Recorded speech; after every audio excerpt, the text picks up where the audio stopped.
¿Cómo están, señores? Buenas noches. El día de hoy vamos a hablar acerca de las condiciones de utilización del equipo de protección individual.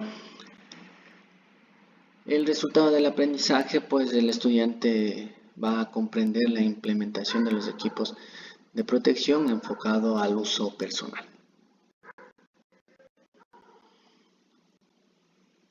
Primero tengo que realizar la creación de un programa de equipos de protección personal. Debo examinar el sitio, los materiales, observar a los empleados. Esto ya habíamos visto en la clase anterior, ¿no es cierto? Hacerles una capacitación, debíamos revisar las garantías del fabricante, hablar con colegas a ver si nos pueden recomendar algún tipo de equipo de protección personal. También en la clase anterior habíamos hablado de cuándo se pueden reemplazar estos. Depende de su vida útil, de los daños, de las inspecciones que se les realice, y si no aprueban estas las inspecciones, pues deben ser reemplazadas. ¿Sí? Bueno, básicamente lo que vamos a hacer el día de hoy, ¿sí?, es determinar los detalles específicos de la selección. ¿Ya? Un ejemplo, ¿sí? Si las personas van a estar sometidos a cualquier tipo de riesgos, ¿sí?, vamos a ver qué parte del cuerpo se va a ver afectada, y en función de eso vamos a seleccionar el equipo de protección personal. Pero yo les he puesto aquí una actividad, por ejemplo, la de electricista, y este electricista va a inspeccionar el sitio y los riesgos, ¿ya? ¿Cómo lo voy a hacer? Como encargado de seguridad y salud ocupacional, pues establezco primero cuáles son las actividades. Y se me ocurre, esta persona va a realizar actividades de doblado de tuberías. Va a trabajar también con proyección de partículas, va a estar en contacto con el hormigón, va a estar en contacto con elementos cortopunzantes, va a haber caídas de objetos, caídas a distinto nivel de esta persona, acumulación de diversos materiales, golpes en las manos, golpes en los pies. Van a existir superficies de trabajo que sean riesgosas. Va a existir también la manipulación de materiales o herramientas dependiendo de la especialidad. Van a haber tableros eléctricos sin tapa o conexiones con cables vivos. Entonces, realizo la inspección del sitio de trabajo y ahora sí voy a establecer cuáles son los equipos de protección personal que va a utilizar esta persona. Ya determiné los riesgos, inspecciono el sitio de trabajo y ahora sí voy a seleccionar. Ahora, por ejemplo, en el caso de las caídas de objetos, de golpes y caídas a distinto nivel, lo que voy a tener que utilizar es un casco, ¿sí?, para evitar esta caída de objetos. Pero como es una persona que va a trabajar con electricidad, necesito un casco dieléctrico. Como las descargas eléctricas pueden hacer que esta persona se caiga y pierda la conciencia, ¿sí?, para que el casco siempre se quede en su cabeza, voy a tener que utilizar un barbiquejo, ¿sí? Entonces, también debo evitar salpicaduras de elementos que pueden estar con una temperatura superior, ¿sí? Entonces, se me ocurre, voy a utilizar un casco tipo A, dependiendo del voltaje que va a manejar. Y como las descargas pueden ser hasta 2200 voltios, pues puedo utilizar este tipo de casco porque me permite proteger de forma permanente al trabajador de golpes, impactos y también de descargas eléctricas. Pero pues los de clase B, si yo voy a trabajar con un voltaje mucho mayor, hasta los 12300 voltios, pues voy a utilizar este tipo de cascos que también brindan la protección contra golpes, impactos, salpicaduras y descargas de hasta los 12 kilovolts. De clase C, son los cascos que proveen protección ante impactos. Sin embargo, este no protege ante la exposición a corriente. Es decir, si esta persona solo va a tener problemas de impactos o de caída de objetos, pues le voy a dar este tipo de casco. ¿De qué me sirve a mí comprar un casco que le proteja contra todo cuando el único problema que tiene es el de la caída de objetos? Entonces sería un gasto en vano. También hay que hacerlo desde el punto de vista técnico y desde el punto de vista económico.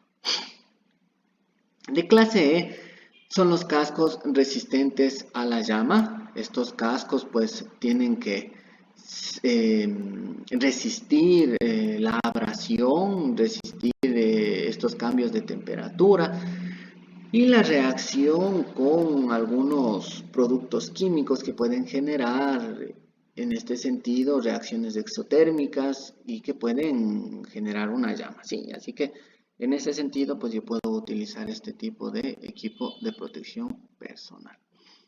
Ahora, ¿cómo selecciono los guantes? De igual manera, dependiendo de la clase, dependiendo del tipo de electricidad y también del voltaje que yo voy a manejar. La clase 00 hasta 500 voltios puede ser utilizada, ¿sí? La clase 0 va hasta los 1000 voltios. La clase 1 hasta los 7500 voltios. La clase 2 hasta los 17000 voltios. Hasta los 26500 voltios la clase 3. Y hasta los 36.000 voltios la clase 4. ¿Qué es lo que ocurre aquí? ¿Sí? Si nosotros podemos notar, pues, dependiendo del voltaje, yo selecciono mi equipo de protección personal. Yo selecciono mis guantes dependiendo de este voltaje. ¿Sí? Hay que considerar y nunca sacarse los guantes con los dientes, porque a veces son estos a medida y si existe ya un pequeño espacio para que por ahí ingrese la electricidad, pues lamentablemente puede haber un evento no deseado y tener esta persona complicaciones que ya lo vimos en las clases anteriores de los efectos que tiene la corriente eléctrica sobre la persona. Gafas de protección. Estos lentes con protección siempre tienen que ser laterales debido a la proyección de partículas. Pueden ser transparentes si son para interiores y oscuros para exteriores. Ya depende mucho del lugar en donde vaya a realizar la actividad el trabajador. Ahora, la ropa de seguridad. Esto es muy importante también dependiendo del tipo de tensión. Si es de baja tensión, ¿sí? O de alta tensión, yo voy a tener que utilizar ropa de algodón y también ropa de poliéster respectivamente. El algodón, pues, le protege al trabajador de la baja tensión, pero cuando ya existe una generación de chispas o también hay una acumulación de estática en las prendas, es preferible utilizar una ropa conductora fabricada con poliéster y otras fibras sintéticas que permitan descargar esta energía estática. Entonces, si ustedes se dan cuenta, yo ya no estoy haciendo una selección de estos equipos de protección a la ligera, sino que ya estoy considerando el tipo de tensión y también el tipo de tarea que va a realizar esta persona. ¿Ya? Luego vengo para acá. Como normalmente los trabajos con electricidad se realizan en lugares que están por encima de 1.8 metros de altura, siempre yo debo tener una protección contra estas caídas, ¿sí? Y también debo utilizar en las escaleras, en las pértigas, materiales que sean dieléctricos.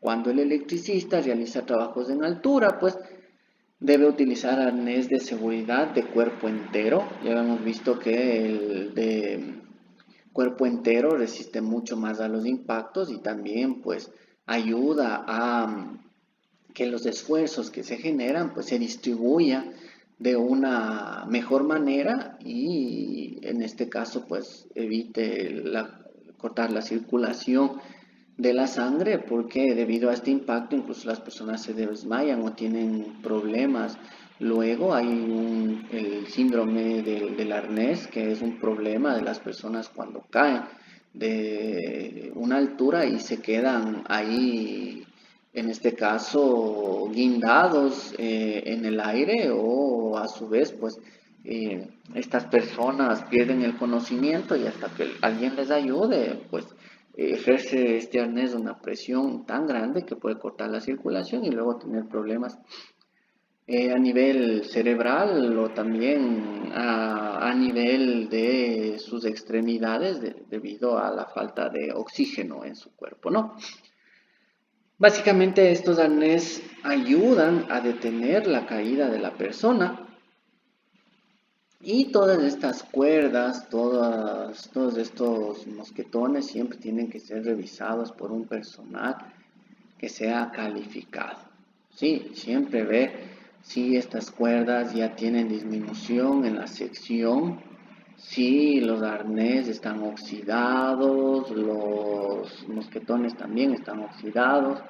Ya hay que tomar en consideración todos estos puntos debido a que esto me va a proteger. También debo utilizar líneas de vida. Estas líneas de vida pues me van a permitir estar anclados a un punto fijo o a un punto móvil. Ya depende mucho de la utilidad. Pero todo trabajo que se realice en alturas debe el trabajador estar con un mecanismo de protección. A su vez, también se pueden utilizar canastillas para evitar que las personas caigan, ¿sí? A pesar de esto, dentro de las canastillas de igual manera deben utilizar el arnés o el cinturón de seguridad. Siempre tienen que estar anclados a un punto fijo en donde la persona no vaya a correr el riesgo de una caída y pues eh, fallezca, porque cuando son caídas muy altas, pues como ya vimos también en las diapositivas anteriores, pues esta energía potencial se acumula de acuerdo a la altura. Mientras más alto caigo, más rápido me golpeo contra el piso, pues, y por esto es que las personas normalmente fallecen debido al impacto que se genera y que habíamos dicho que era muy parecido al impacto que uno tiene cuando se origina un accidente de tránsito. Sí, algo indispensable son los zapatos de seguridad. Un electricista siempre debe utilizar un calzado de seguridad que sea aislante. Debe ser utilizado aquí un material dieléctrico. Hay que considerar que estas botas de seguridad primero no tengan broches metálicos ni ojales, tampoco que la punta sea de acero, porque el acero, al ser un material conductor de la electricidad, pues puede ocasionar algún evento no deseado. Por esto es que es de preferencia todos los materiales que se utilicen en los zapatos de seguridad, pues sean aislantes, sean de algún tipo de polímero que no permita el paso de la electricidad. Entonces, como les estaba mencionando, pues ya no hago la selección de estos equipos de protección personal a la ligera, sino que ya tengo un carácter técnico, ya tengo valores máximos y mínimos en los que puedo trabajar, tengo ya las condiciones, de hecho la inspección de mi puesto de trabajo y por ende pues voy a lograr minimizar el daño dependiendo de las condiciones en las que va a trabajar esta persona. Es tan fácil, ¿sí? Hablar con el fabricante, pedir las especificaciones técnicas, pero ya en este sentido, pues yo ya voy a realizar una matriz de dotación de estos equipos de protección personal, ya en función de cada uno de los puestos de trabajo, de los cargos, ¿ya? Y voy dictaminando cada uno de los elementos de protección personal, pongo el cargo y voy señalando cuál es la dotación de estos equipos que debe tener esta persona. Por ejemplo, miren, para el trabajo de alturas, aquí dice que debo dotarle de un overall, debo dotarle de protección visual, de protección a la cabeza, guantes, botas de seguridad, Aquí puedo poner un arnés también, ¿sí? Si en este trabajo esta persona pues va a hacer, yo que sé, trabajos de soldadura con estaño o con algún otro tipo de material, ¿no? Puede aspirar estos humos, estos vapores, entonces también puedo dotarle de una protección nasobucal. Ya depende del tipo de trabajo, si va a utilizar máquinas o herramientas que sirvan para taladrar o que sirvan para cortar y tiene un ruido excesivo, pues también le voy a dotar de una protección auditiva. Ya depende mucho de la situación. Ahora, una matriz más completa sería seleccionar protección personal, ya como lo hicimos en la clase anterior. Luego pongo una foto de este equipo de protección personal, una pequeña definición de contra qué riesgo me protege, qué tipo de especificación técnica debe tener, ¿sí? Si debe cumplir con alguna norma, mire. ¿Sí? De hecho, todos los equipos de protección personal deben cumplir con una norma. Ejemplo, mire, si esta persona va a trabajar con electricidad, como los casos que habíamos visto antes, pues este casco tiene que ser elaborado con polietileno de alta densidad, lo que asegura la resistencia al impacto, al fuego y a la electricidad, hasta 30.000 voltios. Miren, hasta llama directa. Entonces, ¿qué tipo de norma va a cumplir? Miren, la NTC 1523, la ANSI Z89. Siempre esto tiene que estar aprobado, ¿sí? Por algún ente rector y en este caso, pues la normativa es un ente rector y avala que este tipo de materiales pues tienen esta resistencia a estos riesgos que acabo de mencionar. Y por último, el periodo de entrega. Sí hay que hacerlo de forma anual o cada vez que hay un accidente o hay que proporcionar diariamente, como el hecho de mascarillas, en este caso como el hecho de ropas de trabajo, se me ocurre, o en los hospitales, gorros, escafandras, gorros de tela, etcétera. Sí, ya depende de esto. Miren, siempre debo cumplir yo con una especificación técnica y también con la periodicidad de entrega, ¿no? Bueno, entonces hemos hablado ya de estos equipos de protección personal. Muchas gracias por su atención. El día de mañana vamos a topar ya la última unidad de este curso de seguridad industrial en obras de construcciones. Pues todas las personas que realizan labores en obras, en construcciones y que trabajan con riesgos de caídas a distinto nivel, con riesgos eléctricos, deben tener conocimiento de primeros auxilios, sobre todo de cómo realizar una reanimación, ya que los golpes ocasionados por las caídas a distinto nivel pues pueden causar shock, traumatismos, pérdida de conciencia, al igual que los riesgos por electricidad. Estos pueden ocasionar pérdida de conocimiento, problemas en el corazón, puede ocasionar también shock y ya pues todo lo que ocasiona este trabajo pues tiene que ser muy bien inspeccionado y también revisado por cada uno de los especialistas. Por favor, no se olviden de revisar las clases grabadas que están aquí en el link y también de poner la asistencia. ¿Sí? Recuerden que todos los días ustedes deben colocar su asistencia, ya que vamos a tomar en consideración también para la aprobación del curso, pues tanto la asistencia como las notas. ¿Sí? Vamos a hablar de estos temas: primeros auxilios, conducta a seguir ante los accidentes, botiquín de primeros auxilios y luego vamos a tener ya la evaluación. El último día pues vamos a tener la evaluación de este curso. Por favor, recordarles que deben realizar la encuesta de satisfacción. Ya les envié al grupo de WhatsApp para que por favor realicen la encuesta de satisfacción del curso. Este es otro de los requisitos que deben ustedes tener para aprobar este curso, ¿sí? No se olviden de realizar esta encuesta y cualquier novedad pues estamos conversando, ¿sí? Yo les agradezco por su atención y nos estaremos viendo la próxima clase. Que tengan una buena